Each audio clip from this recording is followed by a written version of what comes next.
হাজার লোককে আপনি বুঝতেন, আজ আপনি নিজেই কাঁদছেন। বিজয় সরকার করলো মানা, কথা বলে না, কথা বলো না। জীবনে আমাকে শুধু দিয়ে গেছে, আমি ওর প্রতিদানে কিছু দিতে পারিনি। সারা জীবন ঘরে থেকে স্বামীর মঙ্গল কামনা করেছে, কিন্তু আমি তো তাকে সুখী করতে পারিনি। তবে আজ দেব। সবাই বুঝলো বিজয় সরকারের ব্রেন আউট হয়ে গেছে। মরা বউকে কি দেবে? কি দেবেন সরকার? বলে হিন্দু শাস্ত্রের ভেতরে কোনো মানুষ তার স্ত্রীকে যা দিতে পারে না, আজকে তাই দেবো। কি? আমার এই স্ত্রীর লাশটা আমি শ্মশানে নিয়ে যাব, নিজেই সৎকার করব। বড় কঠিন কাজ। নিজের স্ত্রীকে নিজেই কাঁধে করে পবিত্র গোরস্থানে নিয়ে মাটির বুকে ঢেলে দেওয়া সহজ না। বিজয় সরকার করেছিলেন তাই।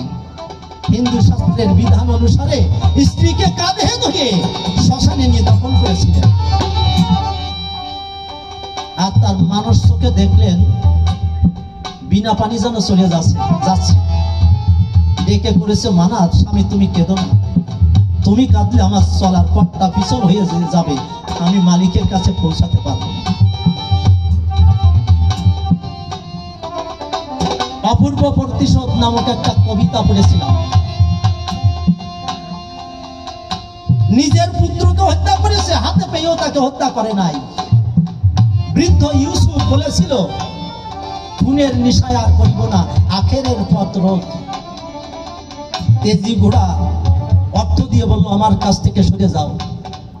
মানুষের মন বড়ই দুর্বল, কাজ কি এদিকে এসে ব্যাখ্যায় আমাদের পড়বে। এখন আমি ভালো আছি, একটু পরে হয়তো হিংস্র হয়ে যেতে পারে। বিজয় সরকার সত্যিকারে সেদিন তার মানুষ চোখে দেখেছিল, করেছে মানা স্বামী তুমি কেঁদো না, তুমি কাঁদলে আমার চলার পথটা পিছল হয়ে যাবে, আমি পৌঁছতে পারবো। সেদিন বিজয় সরকার কেঁদেছিল। আর এই পোষা পাখির গান স্বরূপ গানটা কাগজে লিখে ওই গোরস্থানে পুঁতে রেখে এসেছিল, কবরে পুঁতে রেখে এসেছিল, যেখানে শ্মশানে পুঁতে রেখে এসেছিল।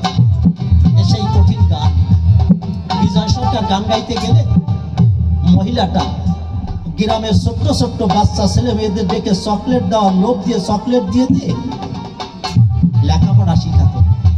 বিদুষী মহিলা, জ্ঞান ছিল যে সমাজটা একদিন শিক্ষার প্রয়োজন, তা না হলে জগৎটা সমাজটা এগোবে না।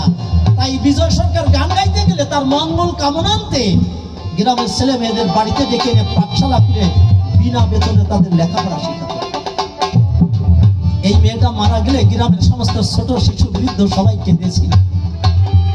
প্রত্যেকটা মানুষের জীবন এমন হওয়া উচিত। আমরা মানুষ, জলের ধর্ম ভিজানো, আগুনের ধর্ম পুরানো, মানুষের ধর্ম মানবতা, মানুষের প্রতি প্রেম বর্ষণ।